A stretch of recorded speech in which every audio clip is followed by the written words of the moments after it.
Assalamualaikum warahmatullahi wabarakatuh. Perkenalkan, nama saya Maulina Ulfanur, SHI.ME. Saya sebagai seorang dosen pada program studi ekonomi syariah di Sekolah Tinggi Agama Islam Aceh Tamiang. Dalam rangka peningkatan kompetensi dosen pemula di lingkungan Kementerian Agama tahun 2026, saya ingin menampilkan video pembelajaran terkait mata kuliah yang ingin saya ampuh, yaitu mata kuliah Bank dan Lembaga Keuangan Non-Bank. Selamat menyaksikan.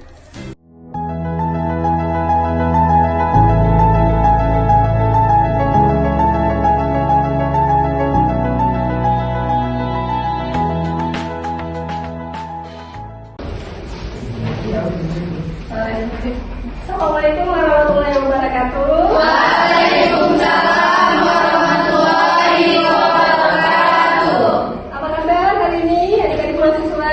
Baik, Bu. Alhamdulillah. Baik, hari ini kita akan masuki materi kita terkait dengan bank dan lembaga keuangan non-bank ya.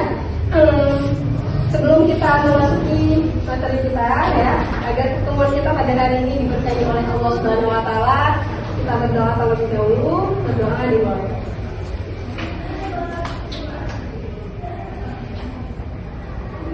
Oke, berdoa selesai.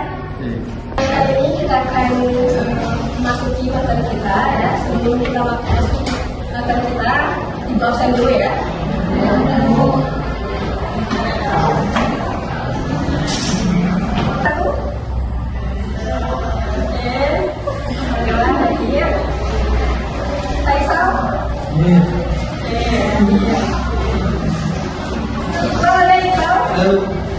Oke, Iqbal hadir.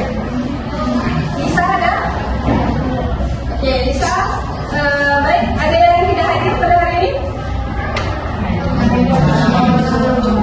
Oke, alhamdulillah ya. Itu adalah tempat penghimpunan dana dari masyarakat ya, atau dari pihak ketiga. Kemudian disalurkan kepada masyarakat umum ya. Kemudian bank ini ada beberapa jenis ya. Yang pertama itu bank umum.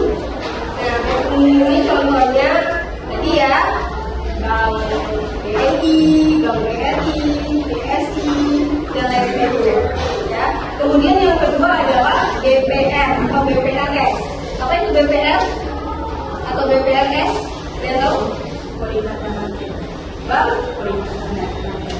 Bank Perikatan Rakyat, masih kurang tepat ya. Ada lagi yang lain? Bank Pengkreditan Rakyat. Kalau S-nya BPRS? Bank Pengkreditan Rakyat Syariah ya. Nah, itu adalah jenis dari bank. Satu lagi ada apa namanya? Satu lagi apa? Bank lembaga keuangan non-bank. Nah, ini ada beberapa jenis juga ya, adik-adik mahasiswa. Ada yang tahu apa aja jenis-jenis dari lembaga keuangan non-bank? Asuransi, pegadaian, hari ini kita akan masuk ke materi kita ya, terkait dengan materi kita yaitu bank dan lembaga keuangan non-bank. Ini membahas dari CPL, yaitu CPL 1 terkait dengan mahasiswa mampu menganalisis ya konsep dasar dan sistem keuangan dan lembaga keuangan syariah, kemudian perbedaannya dan pengambilan terhadap perkembangan ekonomi global. Nah, baik, sebelum kita bahas ya materi kita terkait dengan bank dan lembaga keuangan non-bank, ada yang tahu apa itu bank? Benar sekali. Ada lagi yang lain? Penghimpunan masyarakat dan pengelolaan masyarakat. Oke, benar. Yang lain? Ada lagi? Menabung. Apa lagi? Menyimpan. Benar sekali ya. Ini apa yang udah kalian sampaikan tadi ya. Itu adalah pengertian dari bank. Itu adalah tempat penyimpanan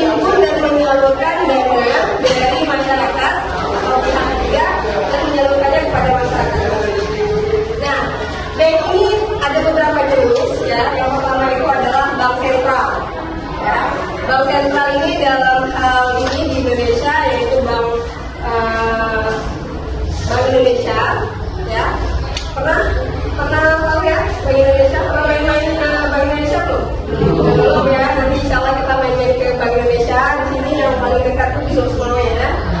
Oke, kemudian yang kedua itu adalah bank umum, ya. Bank umum apa aja yang termasuk dalam bank umum? Bank BSI,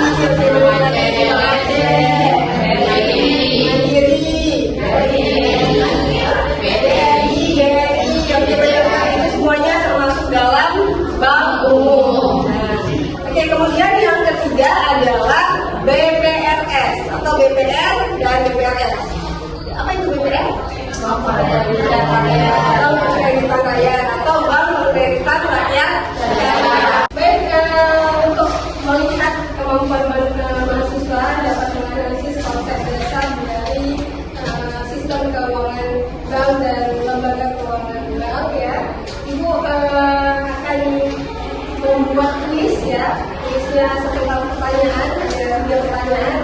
Bagi mahasiswa yang bisa menjawab, silakan angkat tangannya, sebutkan namanya dan pertanyaannya, jawabannya. Oke, baik. Untuk pertanyaan pertama, ya, siap-siap ya. Oke. Pertanyaannya adalah apa fungsi dan peran bank dalam perekonomian?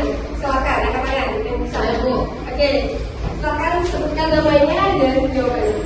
Baik, sebelumnya perkenalkan nama saya Darmiwati. Saya izin menjawab. Nah, di sini bank berfungsi sebagai penghimpun dan penyalur dana serta penyedia jasa keuangan. Nah, perannya sangat penting dalam membangun perekonomian, dalam membangun pertumbuhan ekonomi, memperlancar transaksi, meningkatkan investasi, dan menjaga stabilitas perekonomian negara. Oke, benar. Kasih opos dulu.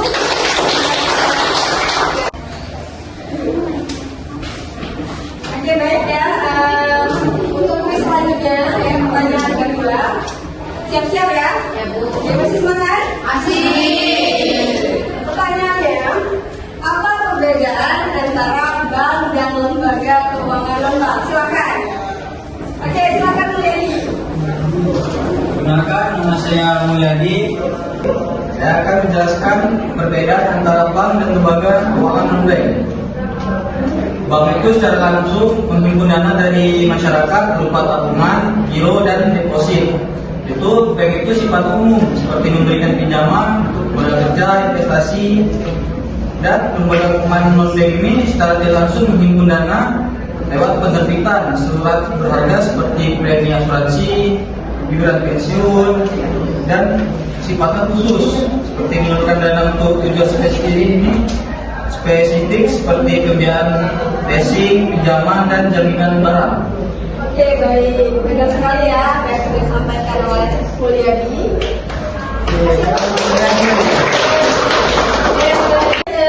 Gimana, sudah siap untuk presentasinya? Sudah siap.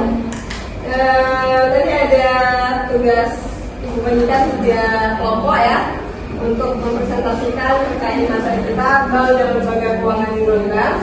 Dari 3 kelompok ini siapa yang mau mulai duluan? Oke, silakan. Dengar.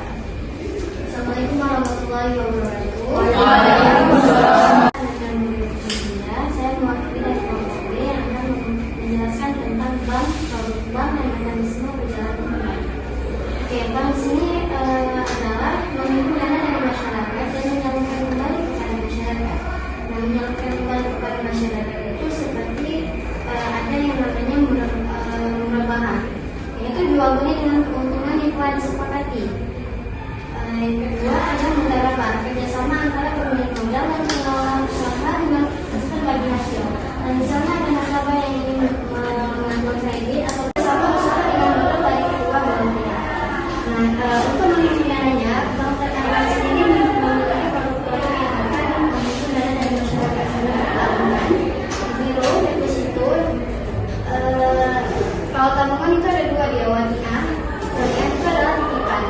Kalau mudarabah itu bagi hasil. Misalnya setiap bulannya itu ada bagi hasil tergantung dengan akumulasi saldo di akhir bulan. Oke, baik. Pegadaian. Nah, Pegadaian adalah lembaga keuangan non-bank Pegadaian itu menggunakan barang jaminan yang barang jaminan berharga sebagai jaminannya, sehingga membantu orang mendapatkan dana dengan cepat. Adapun fungsi Pegadaian adalah yang pertama itu memberikan pinjaman berupa uang, yang kedua membantu masyarakat mendapatkan pinjaman yang berupa dana, yang ketiga mencegah masyarakat terjerat utang atau pinjaman, yang ketiga yang keempat meningkatkan akses jasa keuangan. Nah, adapun mekanisme Pegadaian itu adalah yang pertama, nasabah membawa barang jaminan ke Pegadaian, misalnya berupa emas, sertifikat berharga, kendaraan atau barang elektronik lainnya. Yang kedua adalah petugas Pegadaian itu menilai apakah atau menilai atau menafsir barang tersebut. Yang ketiga, Pegadaian menentukan jumlah pinjaman yang akan diberikan kepada nasabah. Yang keempat, nasabah menerima uang pinjaman lalu barang disimpan oleh Pegadaian tersebut. Yang kelima, nasabah membayar pinjaman beserta biaya administrasinya atau jasa sesuai ketentuan yang telah ditentukan oleh Pegadaian. Dan yang mana dana tersebut diterima saat dari kecelakaan, musibah, kehilangan, dan lain-lain. Nah, di sini saya akan menjelaskan tentang fungsi asuransi. Fungsi asuransi itu adalah menjadikan keuntungan terhadap masyarakat, membantu perencanaan keuangan, dan memberikan kesehatan kepada masyarakat. Dan yang selanjutnya ada mekanisme. Mekanisme asuransi itu adalah banyak orang melakukan melalui premi. Premi itu adalah dana. Lalu dana itu dipakai untuk bantu orang yang dalam aturan polisi itu dan dianggap jadi. Oke, baik. Kesiap pos dulu kalau luar biasa ya. Dari yang tadi sudah kalian presentasikan bisa bermanfaat dan menambah wawasan kita semuanya ya. Baik, dari hasil diskusi kita pada hari ini ya, semoga kita mengenai keuangan global dapat kita simpulkan bahwasannya bank dan lembaga keuangan global itu merupakan bagian penting ya dari sistem keuangan yang berperan dalam menghimpun dan menyalurkan dana kepada masyarakat ya. Dan bank juga menjalankan fungsinya sebagai penghimpun dana ya, dan menyimpan dana juga serta menyalurkan dana dalam bentuk kredit ya atau pembiayaan ya. Sementara itu untuk lembaga keuangan global itu menyediakan berbagai layanan keuangan ya, selain menghimpun dana dalam bentuk simpanan. Nah, seperti tadi ya kita sudah bahas bersama-sama seperti asuransi, pegadaian, dana pensiunan, kemudian perusahaan pembiayaan dan pasar modal. Nah, jadi keduanya itu memiliki tujuan yang sama, yaitu mendukung pertumbuhan ekonomi ya, dan meningkatkan kesejahteraan masyarakat, serta mengembangkan aktivitas keuangan dan investasi dalam ekonomi global. Oke, itu saja untuk materi pada hari ini ya. Semoga bisa